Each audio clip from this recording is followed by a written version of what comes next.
Now we will just go into the buffer visualization. It is a debug mode in Unreal, and see what part of the tree we need tweaks. Okay, so going to lit and buffer visualization.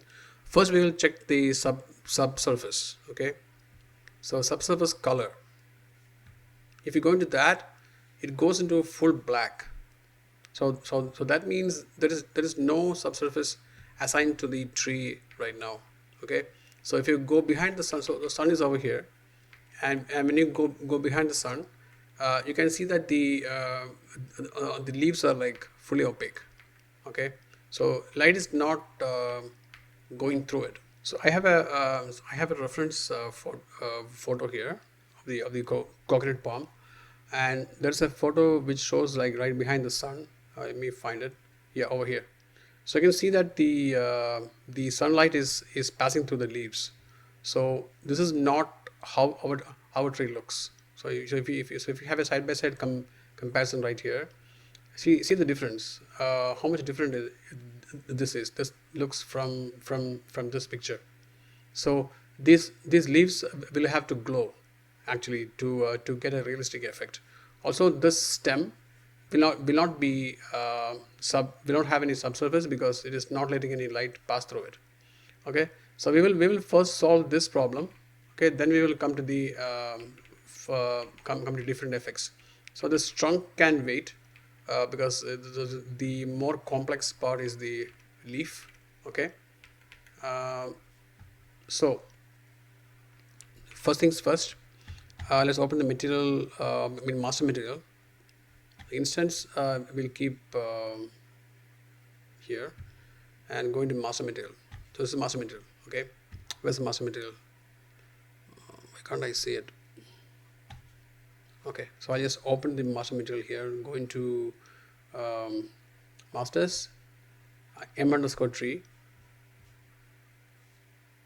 Okay, so now I'm going to do something on the leaf mf_tree leaf. So open that material function which we just created.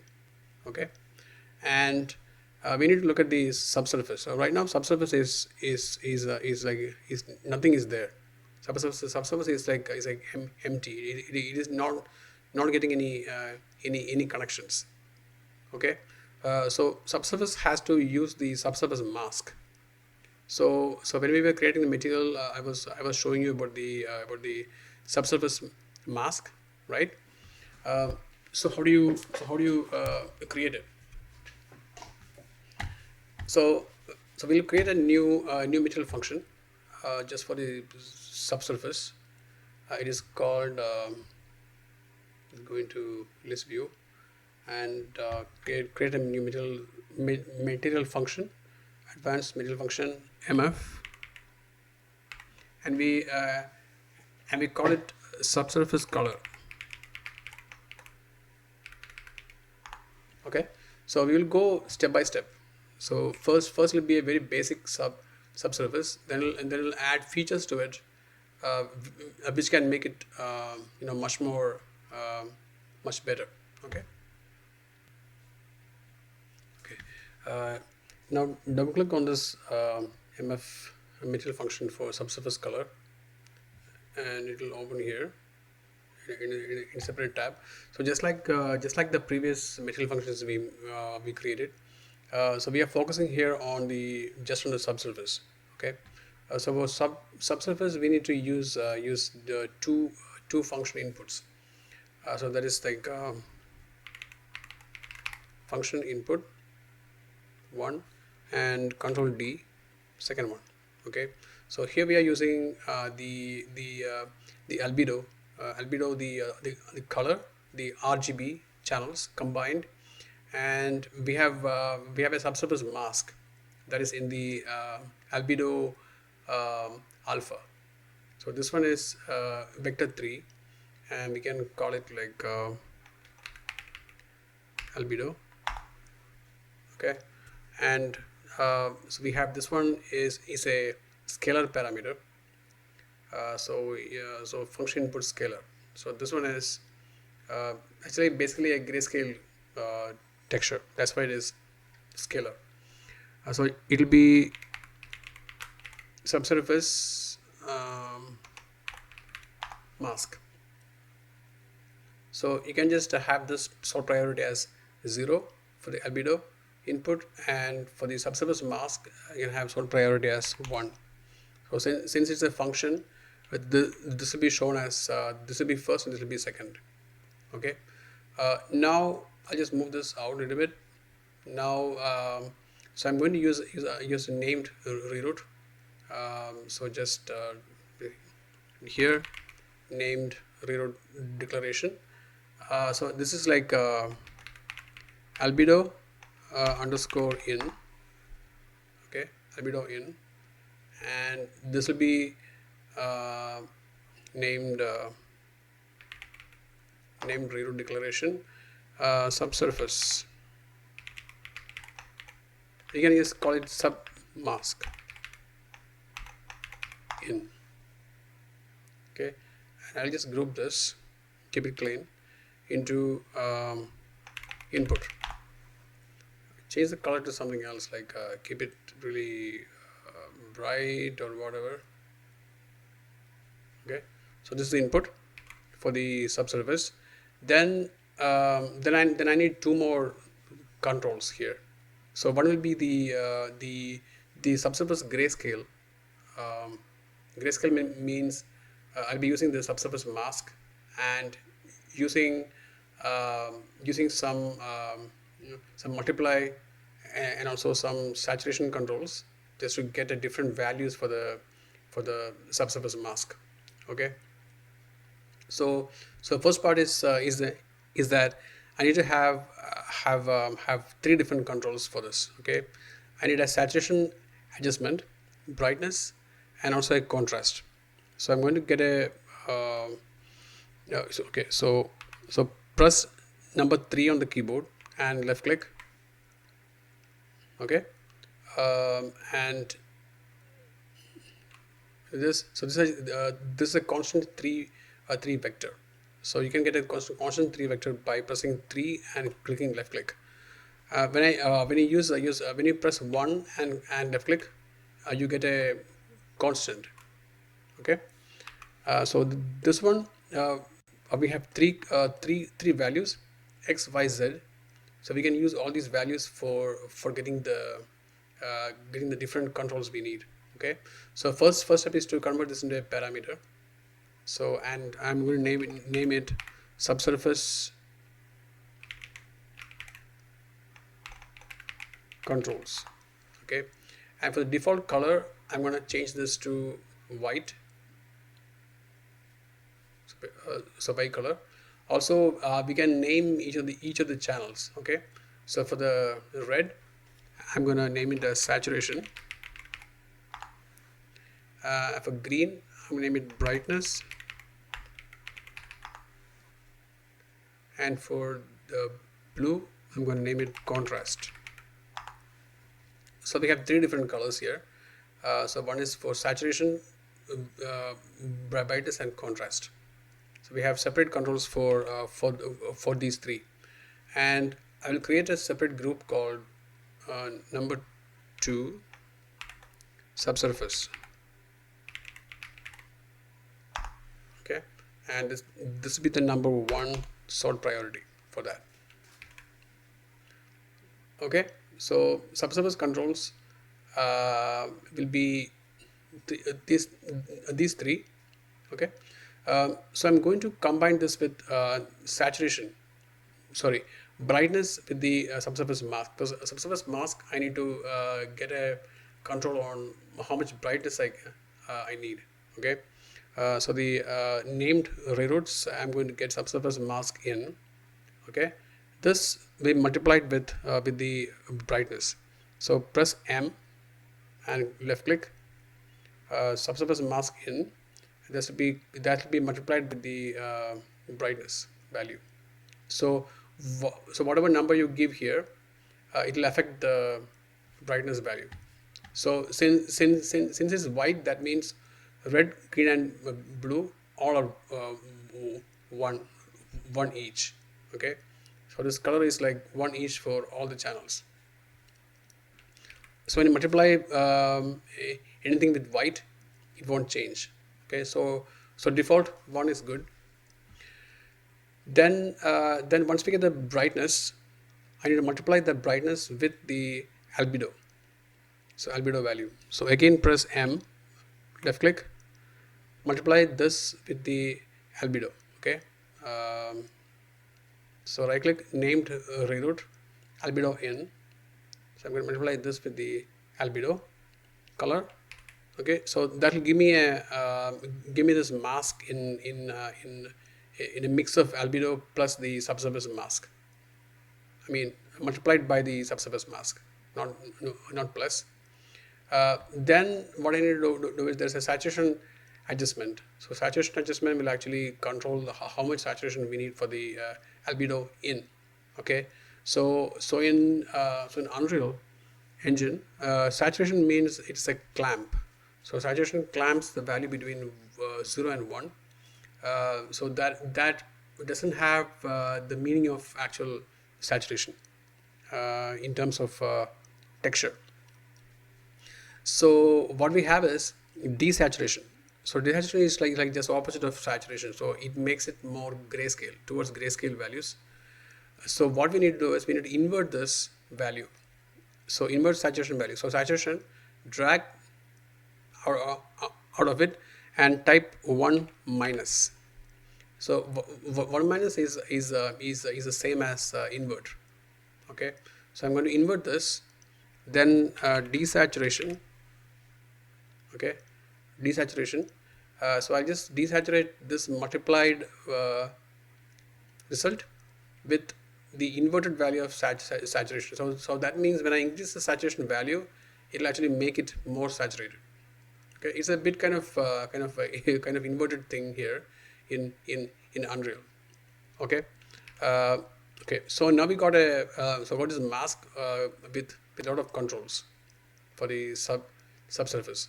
Okay, now we need to increase the now we need a control for the contrast adjustment. So for that I will use a node called power. Output power node. So this power node gives an exponential value to adjust. So I'll just control it through contrast. And here I just move it down a little bit so that sorry. Just move it down. It will be much more organized. Okay, so we got a power node. Power node actually makes it much more stronger or weaker. Okay, and I will output this to a named renode, and I'll be like subsurface underscore gray or gray. Subsurface gray. Okay, that is sub gray. So this can actually be grouped now. Press C and type it as a grayscale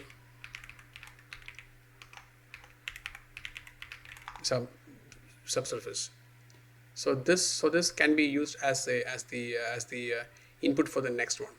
Okay, because the next one we'll be using the subsurface color basically. Okay. So subsurface color, we need to control. So this is actually a grayscale mask. Okay, depending on using saturation control for the albedo, brightness for the subsurface mask, and also contrast for the final grayscale image. Okay, so we'll use this subsurface grayscale mask to control the color tint for the subsurface. Okay, now we need to create a vector 3 for the subsurface tint. Okay, so press 3 and left click on the keyboard, then convert that to parameter, and this will be subsurface tint. Okay, so the base value I will keep it white for now.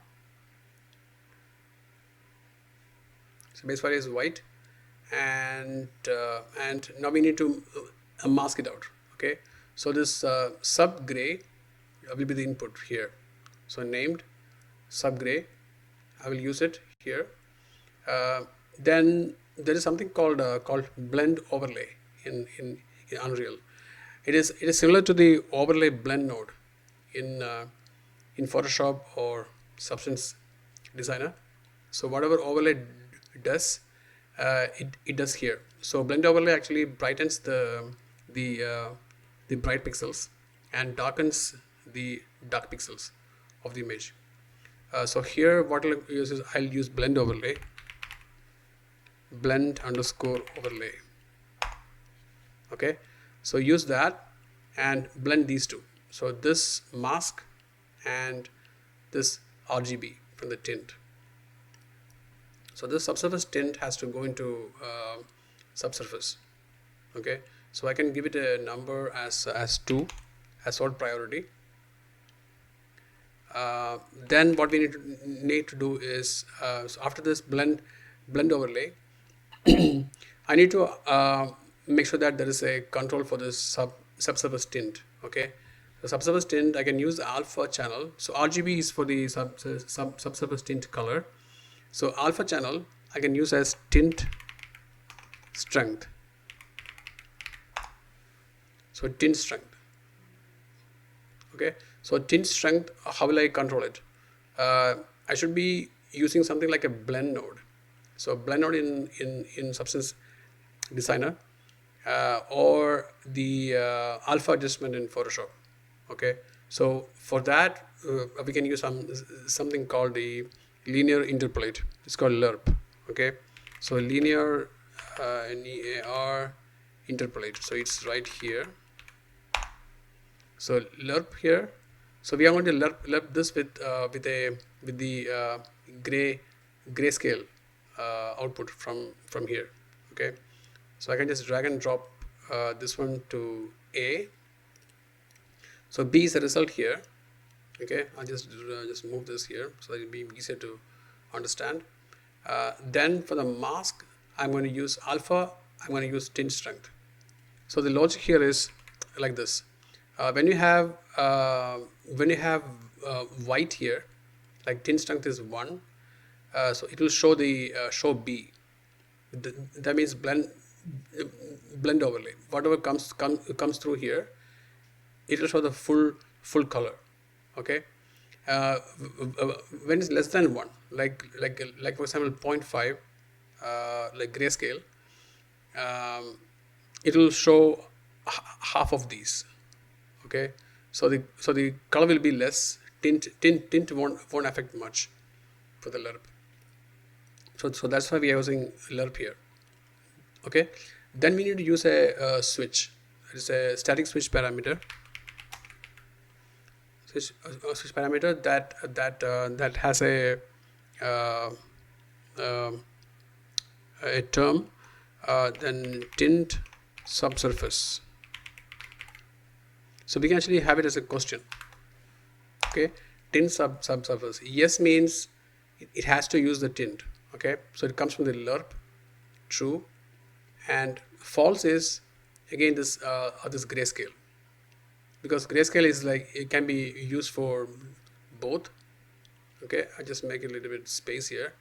So false is using the grayscale. So that's the logic behind this. Okay, so now we got the tint for the subsurface. Make it a group. Then we have subsurface color. So this has to go out as an output from these subsurface controls. So output goes to output result. Okay. So this way we can actually keep it really well organized and clean. Now we go to MF tree leaf, and we can drag in the subsurface color directly inside here. Okay, and we need to make sure that there's enough space for this. So subsurface, so we can keep it here. Okay, so we got albedo in. So under name parameters, albedo in is albedo. Then we have the subsurface mask. So we have named subsurface in, okay, subsurface mask, and result goes out. We can actually create a named reroute called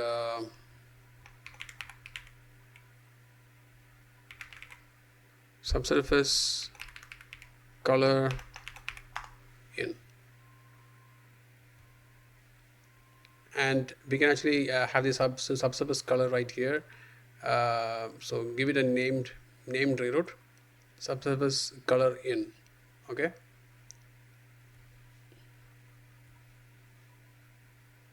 Name it as subsurface controls. This can be here or wherever. Now I will save it. Now when you go into the tree, you can see that the tree is already having the subsurface effect, okay. Now we can actually control it. So now how do you know that subsurface is actually working? You go into lit, then go into buffer, and choose subsurface color. You can see that it is working excellently, right? So now the mask is being applied only to the leaves. So only all these stems are not having any subsurface because they are black, and the trunk and the part of the tree where you don't want the light to pass through, they're all black. Now I'll turn on the lit mode. Now we can now we'll see how to control it. Now it is very close to the reference image, right? Only thing is that we need to tweak some parameters to get this kind of really nice glow, but this is enough actually. So you can tweak it however you want. Now we will try and see the material over here. I'll move it to this side, and when I go into the tree leaf material instance, so the first one is the trunk leaf, 2 is subsurface. Open it. Now we have subsurface controls. Now click on this, activate it. So we only need this much, okay. So this A is not used, but it will still be shown, but that's okay because you don't have any nothing will change. So saturation, brightness, contrast. So brightness, if I'm reducing that to 0, now the brightness is gone. Now if I make it like 10, like crazy amount, you can see that the leaves are like glowing like a light bulb. So it won't be like this. We just keep it maybe around maybe 1.2 or something, like depending on how much you want the brightness to be, okay. And for saturation, if I'm increasing it, you can see that the color is changing slightly. So wherever you have the tint value, it will actually go up. So saturation. So one means it is like there's not much saturation, but if you want to make it much more saturated, you can actually use like subtle values. I'll try using 1.2 or 1.5. Yeah, 1.5 is good, I think, for now. So I'll be tweaking this when I go. I don't think we need that much, so keep it 1.25. Okay, that is good. So contrast, what it does is the 0 contrast means like it'll be kind of going out of control, and 2 means it'll be too much contrasty, okay. We will see how it affects in the buffer. Subsurface color. So now this is actually the contrast. What it does, if I keep it to 1, getting brighter. 1.5 means like it's getting kind of the mask is getting more contrasty. So I'll keep it 1 for now, and for the saturation also I'll keep it at 1 because current saturation I like it. For the A, there is no change. When I get 10, see, nothing is changing. 0, because we haven't connected it, we haven't used it. So you can use it if you want in some way. So the saturation, the subsurface is working, and it's working really well.